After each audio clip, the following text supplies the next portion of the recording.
जी का गौरव जी बोलिए।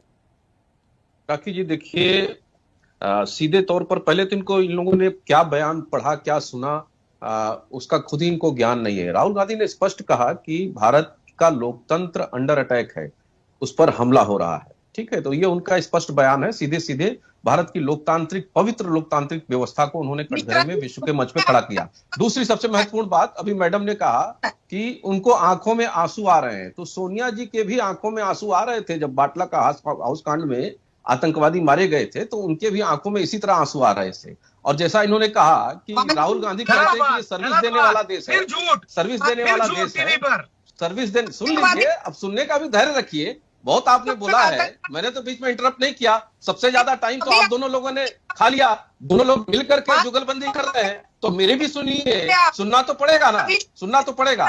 राहुल गांधी ने कहा कि हम सर्विस देने वाले हैं। हाँ, आपने तो गुलाम बना के रखा ही था देश को, सर्विस देने वाला गुलाम बना करके रखा था देश को। और चिदम्बरम ने अभी कहा, चिदम्बरम ने कहा, आपके नेता ने कहा कि अमेरिका का दबाव था, इसलिए 26/11 के बाद हम लोग कार्रवाई नहीं कर पाए। तो स्वीकार तो आपके नेता ने किया।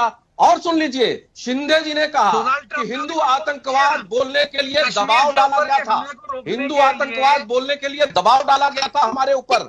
आप बताइए, किस मुंह से इतनी मक्कारी आती है, कहां से ऐसी मक्कारी आप लोग लाते हैं? कुछ उसका भी फार्मूला बता दीजिए, कुछ उसका भी फार्मूला बता दीजिए तो उसका कार्ड पैदा किया जाए। लेकिन इन सब से जनता का विश्वास आप जीत नहीं पाएंगे। जब चोरी से चीन के राजदूत के साथ राहुल गांधी मिलने जाते हैं, जब चोरी से मानसरोवर यात्रा में चीन के अधिकारियों के साथ उनकी सीमा में जाकर के मिलते हैं और बात करते हैं, तो राहुल गांधी भारत के खिलाफ संदिग्ध एक्टिविटीज में, संदिग्ध गतिविधि में लिप्त रहते हैं, और जिसका प्रमाण वो स्वयं देते हैं। और माननीय उच्चतम न्यायालय ने उनके इस झूठ के पुलिंदे को उन्होंने बाकायदे हलफनामा देकर स्वीकार किया है, हलफनामा देकर स्वीकार किया है कि हमसे गलती हो गई है, चौकीदार चोर है के मामले में गलती हो गई है, राफेल के मामले में गलती से हमने बयान दे दिया है। तो कम से कम आप लोग स्वीकार करना सीखिए। और रोना अगर आता है तो रोते रहिए, जनता उससे बात एक बयान की है, उनके मायनों की है, और पहली बार नहीं हो रहा करनी पड़ेगी।